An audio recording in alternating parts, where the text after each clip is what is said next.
অচিন এক পল্লীর গ্রামের এক কৃষকের গল্প। এক কৃষক তার স্ত্রী, মেয়ে ও বউকে নিয়ে সুখে শান্তিতে বাস করত। হঠাৎ এক সময় জানা যায় তার স্ত্রী খুব অসুস্থ এবং সে কিছুদিনের মধ্যেই মারা যান। তারপর কৃষকটি মেয়েকে মানুষ করার জন্য আবার একটি বিবাহ করেন। এরপর কৃষকের আরও একটি কন্যা সন্তান হলো।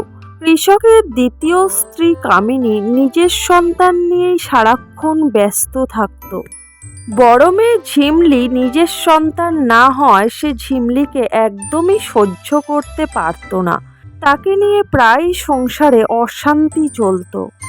সে তাকে বাঘের ঝি বলে ডাকত এবং সংসারের সমস্ত কাজ তাকে দিয়ে করাতো, আর নিজেরা শুয়ে বসে মজা করে দিন কাটিয়ে দিত। কিছুদিন যাবৎ একটি বাঘ কৃষকের বাড়ির পাশ দিয়ে যাতায়াত করতে লাগলো। একদিন ঝিমলি রান্না করছিল, সেই সময় ঝিলিক এসে ঝিমলিকে বলল, এই বাঘের ছি, আমার টিফিনটা কোথায়? তাড়াতাড়ি আমার টিফিন গুছিয়ে দে, আমি স্কুলে যাব। টিফিন হয়ে গেছে, এক্ষুনি গুছিয়ে দিচ্ছি। ঠিক আছে, আমি ড্রেস পরে মায়ের ঘরে আছি, তুই তাড়াতাড়ি চা নিয়ে আসবি আর টিফিনটাও নিয়ে আসবি সঙ্গে। ঠিক আছে ঝিলিক, তুই গিয়ে বস, আমি এক্ষুনি নিয়ে যাচ্ছি। ঝিলিক ড্রেস পরে তার মায়ের ঘরে অপেক্ষা করতে থাকে। এদিকে ঝিমলি তাদের জন্য চা ও টিফিন নিয়ে যায়। চা খাওয়ার পর ঝিলিক তার মাকে বলে, কি জঘন্য বিশ্রী চা করেছে দেখো, খাওয়া যায়? ছি ছি ছি ছি। ওদিকে ঝিমলির বাবা বলে, চা তো ভালোই হয়েছে, খারাপ কি হয়েছে? আমার তো কিছু মনে হচ্ছে না। তোমার আশকারা পেয়ে পেয়ে ও কোনো কাজই আজকাল ঠিক মতো করে না। সব কাজ কি ও করবে? তোমরাও তো কিছু কাজ করতে পারো। এরপর কামিনী দেবী ও তার মেয়ে ঝিলিক চাটা মাটিতে ফেলে দিল এবং ঝিলিক রেগে গিয়ে বলল, তবে রে বাঘের ছি, তোর জন্য আমাদের কথা শুনতে হবে, দেখাচ্ছি তোকে মজা। বল বাঘের ছি, আর কখনো তুই এমন চা করবি? বল। মারিস না ঝিলিক, আর কখনো হবে না, ছেড়ে দে বলছি, ছেড়ে দে। ওই সময় বাড়ির সামনে দিয়ে বাঘটি যাচ্ছিল এবং হঠাৎ থমকে গিয়ে সে বলতে লাগলো, এরা বাঘের ঝি কাকে বলছে?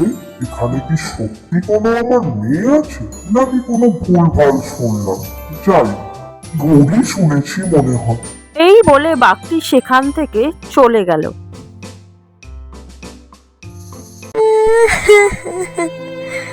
মা, তুমি কোথায় গেলে? কেন আমায় নিয়ে গেলে না? এই ঘটনার বেশ কয়েকদিন পরে কামিনী দেবী এসে দেখলেন উঠোনটা খুবই নোংরা হয়ে আছে। বেলা গড়িয়ে দুপুর হতে যায়, এখনো উঠোন ঝাড় দেয়নি। বাঘের ছি, কোথায় গেলি তুই? তাড়াতাড়ি এখানে আয়। হ্যাঁ মা, বলো কি হয়েছে? বলি কি, বেলা গড়িয়ে দুপুর হতে যায়, উঠোনটা কখন ঝাড় দেওয়া হবে শুনি? এক্ষুনি ঝাড় দিয়ে দিচ্ছি। ঠিক আছে, তাড়াতাড়ি ঝাড়টা দিয়ে রান্নাটা বসাবি আয়। এ কথা বলে কামিনী দেবী সেখান থেকে চলে গেলেন। এরপর ঝিমলি তাড়াতাড়ি ঝাঁট দিয়ে নিয়ে রান্না বসিয়ে দিল। এই রে বাঘের ছি, তোর রান্না হলো? আমি তো পড়তে যাবো নাকি? কি হলো কি, সকাল সকাল চেঁচামেচি শুরু করেছিস কেন ঝিলিক? দেখো না মা, এই বাঘের ছিটাকে কখন থেকে ভাত আনতে বলছি, এখনো আসার নাম নেই। এদিকে আমার পড়তে যাওয়া দেরি হয়ে যাচ্ছে। সে কি, ওকে তো অনেকক্ষণ আগে ভাত বসাতে বলেছি, এখনো হয়নি। বাঘের ঝি, এই বাঘের ঝি। যাই মা, হয়ে গেছে, এক্ষুনি যাচ্ছি। কোনো কথা শুনতে চাই না, এক্ষুনি খাবারটা তুই ঝিলিকের জন্য নিয়ে আসবি। জানি না আজ আমার ভাগ্যে কি আছে, কে জানে, যা হয় হবে। এই বলে সে তাড়াতাড়ি ভাতগুলো নিয়ে যেতে গিয়ে হঠাৎ পা পিছলিয়ে পড়ে যায় এবং সমস্ত খাবারগুলি মাটিতে পড়ে নষ্ট হয়ে যায়। এদিকে বাঘটি জঙ্গলের পথে যাওয়ার সময় একই কথা আবার শোনে। সে বলে ওঠে, না, ঠিকই শুনেছি, আজকেও একই কথা শুনছি। মনে হচ্ছে এখানে সত্যিই আমার কোনো মেয়ে থাকে। ব্যাপারটা দেখতে হচ্ছে তো। ওদিকে কামিনী দেবী বলে, এত লেট করছে কেন, গিয়েই একবার দেখি। হায় হায়, সমস্ত খাবারটাই তুই নষ্ট করে দিলি বাঘেরছি। তুই ইচ্ছা করে আমার মেয়ের খাবারটা ফেলে দিলি বাঘেরছি। এখন কি খেয়েও পড়তে যাবে শুনি? আমি ইচ্ছা করে খাবারটা ফেলিনি মা, তাড়াতাড়ি আসতে গিয়ে পা পিছলে পড়ে গেছি। আবার মুখে মুখে তর্ক, দেখাচ্ছি তোকে মজা। এভাবে বসে থেকে কাজ নেই, একবার গিয়েই দেখি ওখানে কি হচ্ছে। এদিকে পড়তে যাওয়ারও অনেক লেট হয়ে যাচ্ছে। আজ মনে হচ্ছে পড়তে আর যাওয়া হবে না। এরা আবার নতুন করে কি কীর্তন শুরু করলো দেখি। ঝিলিক রান্নাঘরে যেতেই তার মা তাকে বলল, শয়তান বাঘেরচি, দেখ তোর সমস্ত খাবারগুলো ফেলে নষ্ট করে দিয়েছে। বিশ্বাস কর ঝিলিক, আমি পা পিছলে গেছিলাম, আমি ইচ্ছা করে খাবারগুলো নষ্ট করিনি, আমাকে ক্ষমা করে দে। খাবার মাটিতে পড়ে থাকতে দেখে ঝিলিকের মাথা প্রচন্ড আগুন হয়ে যায় এবং সে ঝিমলিকে ছুটে মারতে যায়। তবে রে বাঘেরচি, তোকে আজকে নিয়েছি। বল, মুখে মুখে আর চোপড়া করবি তুই? বল, আমাকে ছেড়ে দাও আর মেরো না, তোকে তো আজকে বাড়ি থেকে বেরই করে দেব। যখন ঝিমলিকে তারা এভাবে মারতে থাকলো তখন বাঘটি ওপার থেকে গর্জন করে বলে উঠল,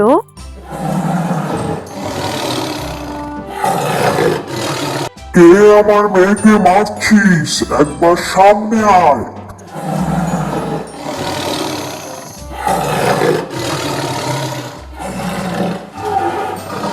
সবাই বাইরে বেরিয়ে দেখলো সেখানে একটি বাঘ দাঁড়িয়ে আছে।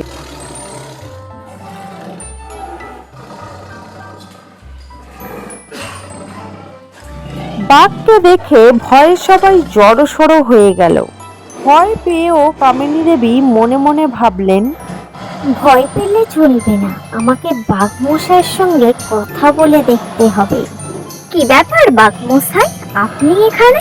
ওরা কাকে বাঘেরচি বলছিস? কে আমার মেয়ে? আমার মেয়েকে আমার কাছে পাঠিয়ে দে, আমি ওকে নিয়ে যাব। এই সঠিক সময় মা, বাঘের চিকে বাঘের হাতে তুলে দাও। ওকে আর সহ্য করতে পারছি না। ওকে বাঘে খেয়ে নিলেই আমরা শান্তিতে থাকতে পারবো। তা তুই খারাপ বলিসনি রে ঝিলিক। তোরা বুঝতে পারছিস না আমি কি বলছি? আমার মেয়েকে আমার কাছে দিয়ে দে, ওকে আর কষ্ট পেতে আমি দেব না, ওকে আমি নিয়ে যাব। আগে হ্যাঁ বাঘ মশাই, এক্ষুনি পাঠিয়ে দিচ্ছি। তুই রে বাঘের চিক, কখন থেকে তোর বাবা ডাকছে, যা। আর দেরি করিস না মা, তোর বাবার কাছে তুই যা। কামিনী দেবীর কথা শুনে ঝিমলি হতভম্ব হয়ে ভাবতে লাগলো, এরা এত নিষ্ঠুর যে আমাকে বাঘের হাতে তুলে দিচ্ছে। এদের মনে আমার জন্য এতটুকু মায়াও নেই। এর থেকে বাঘের সাথেই যাওয়া ভালো। যদি আমাকে বাঘেও খেয়ে নেয়, আমি মুক্তি পেয়ে যাব। একথা ভেবে সে বাঘের দিকে এগিয়ে গিয়ে বলল, হ্যাঁ বাবা, আমি তোমারই মেয়ে, আমাকে নিয়ে চলো। কিন্তু বাবা, আমরা কিভাবে যাব? সে চিন্তা তোকে করতে হবে না, তুই আমার পিঠে ওঠ, আমি তোকে পিঠে করে নিয়ে যাব। এরপর বাঘ আর ঝিমলি জঙ্গলের পথে অগ্রসর হলো। এদিকে ঝিলিক বলল, ভালোই হয়েছে আপদটা বিদায় হয়েছে। ঠিকই বলেছিস, চল ঘরে চল। এভাবেই তারা দুজন আনন্দে ঘরে চলে গেল। আর এদিকে বাঘ আর ঝিমলি জঙ্গলের পথ দিয়ে যেতে থাকলো। বেশ খানিকটা পথ যাওয়ার পর বাঘ মনে মনে ভাবলো, এ কি সত্যি আমার মেয়ে? দেখি একবার পরীক্ষা নিয়ে। জঙ্গলের পথে যেতে যেতে বাঘ ঝিমলিকে পরীক্ষা নেয়ার জন্য বলল, দেখ তো মা আমার বগলটা শুকে। ঝিমলি সঙ্গে সঙ্গে বাঘের বগলটা শুকে বলল, বাপ রে, কি বিটকিল গন্ধ। সত্যি কথা বললে যদি বাঘ আমায় খেয়ে নেয়, আমাকে অন্য কিছু বলতে হবে। আহ, বাবার বগলটি বাস সুগন্ধ বেরোচ্ছে। একটা পরীক্ষায় তো উত্তীর্ণ হলো, আর একটা পরীক্ষা করে দেখি। এখানেই আর একটা পরীক্ষা নিয়ে নি। দেখ তো মা আমার পিছনটা শুকে। বাপ রে, কি বিতিকিচ্ছিরি গন্ধ। সত্যি কথা বললে যদি বাঘ খেয়ে নেয় আমাকে, অন্য কিছু বলতে হবে আমায়। বাবার পিছন কি বাস, তুলনাই হয় না এত সুন্দর গন্ধ। দ্বিতীয় পরীক্ষায় তো উত্তীর্ণ হলো, তৃতীয় পরীক্ষাটা করে দেখি, তাহলেই বুঝবো এ সত্যি আমার মেয়ে। তৃতীয় পরীক্ষাটা এখানেই নেওয়া যাক। এই ভেবে সে ঝিমলিকে বলল, দেখ তো মা আমার গালটা শুকিয়ে।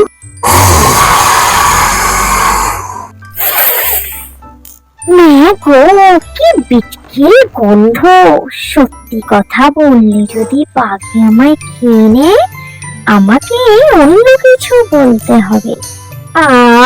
বাবার গাল কি বাস, সুগন্ধ বেরোচ্ছে। একথা শুনে বাঘ তো খুবই খুশি হলো এবং ভাবলো এ সত্যিই আমার মেয়ে।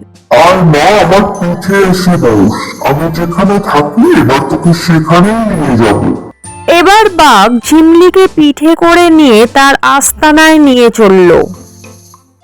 বাঘের আস্তানাতে এসে ঝিমলি দেখলো সেখানে খাবার দাবার কত সুন্দরভাবে সাজানো রয়েছে। বাঘ ঝিমলিকে বলল, নে মা, এখানে অনেক খাবার আছে, সবই তোর জন্য, তাড়াতাড়ি খেয়ে নে দেখি। সারাদিন মনে হয় কিছুই খাসনি, তাড়াতাড়ি খেয়ে নে। বাঘের মুখে একথা শুনে ঝিমলির চোখ দিয়ে জল এলো। ঝিমলির চোখে জল দেখে বাঘ তাকে জিজ্ঞাসা করলো, কি রে বাপ, কাঁদছিস কেন? তোর চোখে জল কেন? আমার এই জায়গা বুঝি তোর পছন্দ হয়নি? না বাবা, আসলে আমাকে এরকম ভালোবেসে কেউ খেতে দেয়নি কখনো, তাই চোখে জল এলো।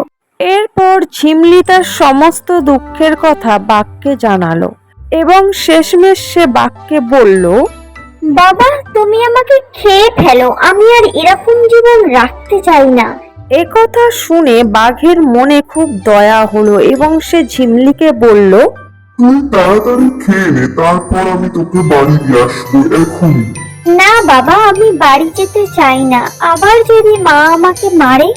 তোকে কেউ কিছুই বলবে না, তুই আবার ও বাড়িতে ফিরে যাবি, আমি তোকে নিজে গিয়ে দিয়ে আসবো। খাওয়া শেষ হলে বাঘ ঝিমলিকে নতুন পোশাক দিল এবং কিছু গয়নাগাটি দিল পরার জন্য।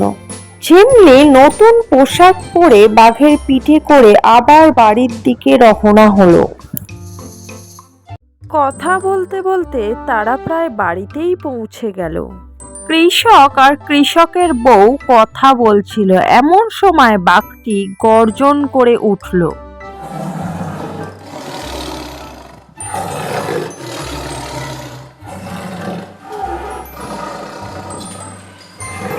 মনে হচ্ছে বাইরে বাঘ মশাই এসেছে, চল তো ঝিলিক একবার দেখেই আসি। কামিনী দেবী বাইরে বেরিয়ে দেখলেন ঝিমলি এবং বাঘ তাদের বাড়ির সামনে দাঁড়িয়ে। আরে বাঘ মশাই, আপনি এখানে? দেখো মা, ঝিমলিও এসছে কত সুন্দর সেজে। আমার মেয়েকে আমি দিয়ে গেলাম, ওর যেন কোনো অসুবিধা না হয়, এখন থেকে ও এখানেই থাকবে, ঠিক আছে? ঠিক আছে বাঘ মশাই, আপনি নিশ্চিন্তে যান, ওর কোনো অসুবিধা হবে না এখানে। বেশ, তাহলে আমি চললাম। একথা বলে বাঘ সেখান থেকে চলে গেলেন। বাঘ চলে যাওয়ার পর ঝিলিক ঝিমলিকে বলল, এত সুন্দর পোশাক গহনা তুই কোথায় পেয়েছিস বাঘের ঝি? আর তোর ওই ব্যাগের মধ্যে কি আছে শুনি? ব্যাগের মধ্যে টাকা আছে, আর এই সবই বাঘ মশাই আমাকে দিয়েছে ঝিলিক। তোকে তো দেখছি বাঘ মশাই রাজরানী করে পাঠিয়েছে। আমরা তো ভেবেছিলাম বাঘে তোকে খেয়ে নিয়েছে, কিন্তু এত গহনা টাকা পয়সা সবই বাঘ দিয়েছে, কিন্তু কিভাবে? এরপর ঝিমলি সমস্ত কথা তার মা ও বোনকে বলে ফেলল। সব শুনে ঝিলিক তার মাকে বলে, মা, কাল থেকে বাঘ যখন এখান দিয়ে যাবে তখন তুমি আমাকে বাঘের ঝি বলবে এবং আমাকে মারধর করবে, আমিও বাঘের সাথে যাব। আর ওরম টাকা পয়সা সোনা গহনা সবই আমি নিয়ে আসব। বেশি লোভ করিস না ঝিলিক, এ সবই তুই নে, আমার কিছুই লাগবে না। তোর কোনো দয়া আমার চাই না, বুঝেছিস বাঘের ঝি? তুই তোর মতো থাক, আমি কি করব সেটা আমার ব্যাপার। ঠিক আছে, তোর যেটা মনে হয় কর। একথা বলার পর ঝিমলি ঘরে চলে গেল। আরে মা, তুই ফিরে এসেছিস? কোথায় চলে গিয়েছিলিস আমাকে ফেলে? বাঘমশাই খুব ভালো বাবা, আমাকে অনেক ভালোবাসে। এরপর ঝিমলি তার বাবাকেও সব কথা বলে। তুই বাড়িতে ফিরে এসেছিস, এটাই অনেক রে মা। এর পরের দিন বাঘ আসার টাইমে ঝিলিক তার মাকে বলে, শোনো মা, বাঘ আসার টাইম হয়ে গেছে, এবার তুমি তোমার অ্যাক্টিং শুরু করো। ঠিকই বলেছিস, তাহলে শুরু করে দিই বল। হ্যাঁ হ্যাঁ, তাড়াতাড়ি শুরু করো। কি রে বাঘেরছি, কিভাবে বাসন কোসন মেজেছিস যে এঁটো কাটা লেগে আছে? ঠিক মতো কাজ করতে পারিস না? তোকে বাড়ি থেকে আমি দূর করে দেবো এক্ষুনি। এভাবেই কামিনী দেবী তার মেয়েকে বলতে লাগলো। বাঘটি তাদের বাড়ির সামনে দিয়ে যেতে গিয়ে সেই একই শব্দ আবার শুনলো এবং একইভাবে তাদের বাড়ির সামনে দাঁড়িয়ে গর্জন করতে শুরু করলো।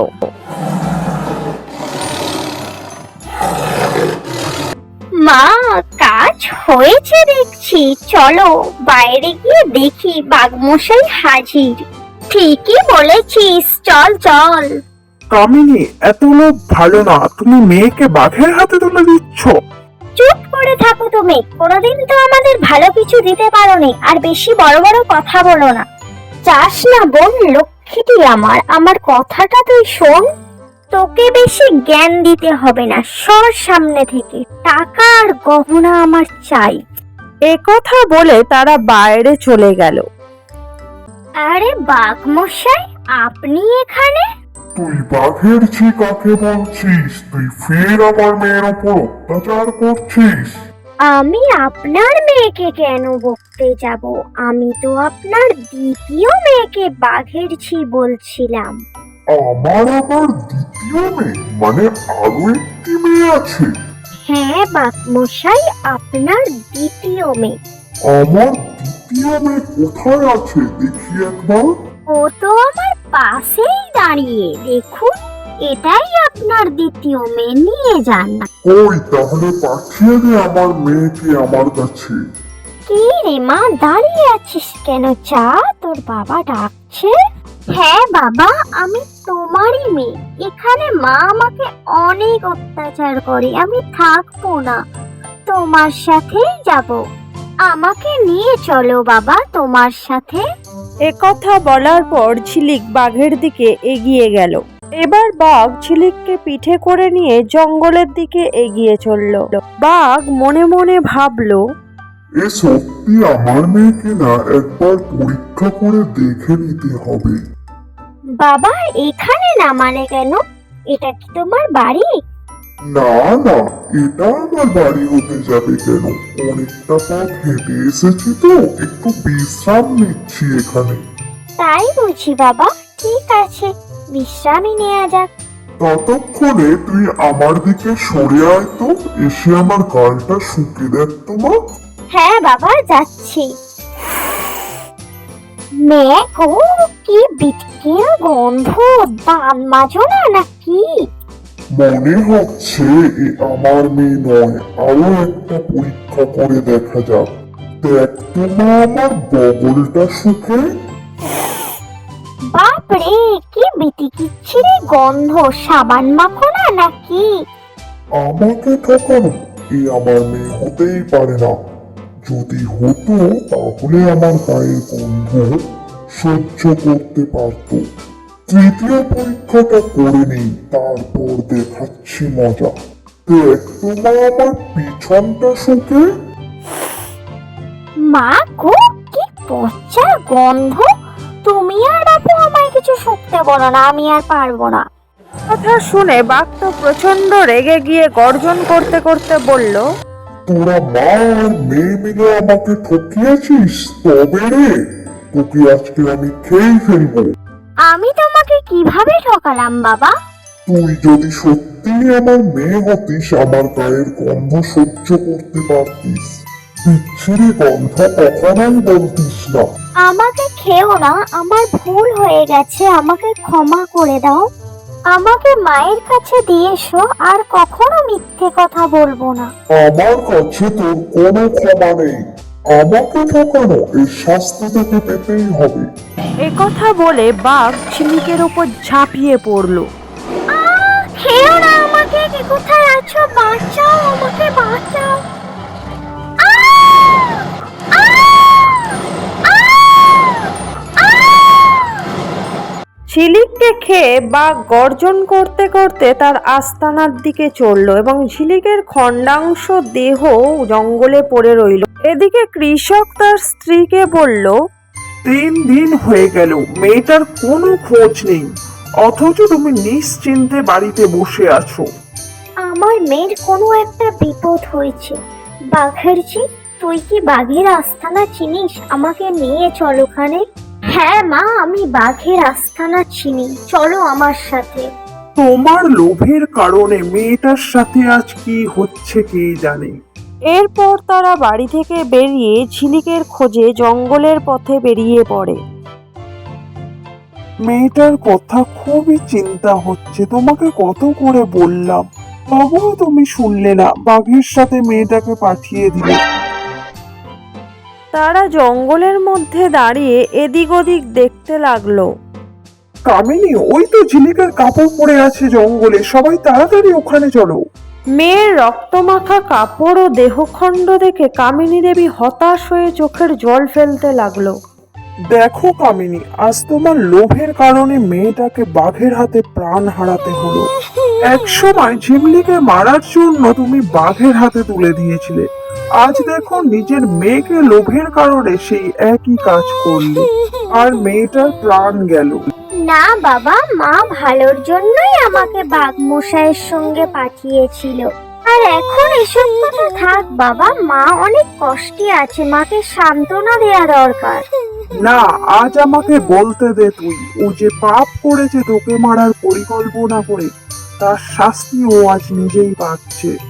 না রে মা, আমি তো ওর সাথে অনেক অন্যায় করেছি, যার জন্য ভগবান আমাকে এই শাস্তি দিল। আমাকে ক্ষমা করে দে মা। আজ থেকে তোকে আমি নিজের মেয়ের মতো ভালোবাসবো এবং লালন পালন করব। আয় মা, আমার কাছে আয় তুই। এরপর কৃষকের দ্বিতীয় স্ত্রী ও ঝিমলির মিল হয়ে যায়। গল্পটি তোমাদের কেমন লেগেছে অবশ্যই কমেন্ট করে জানাবে।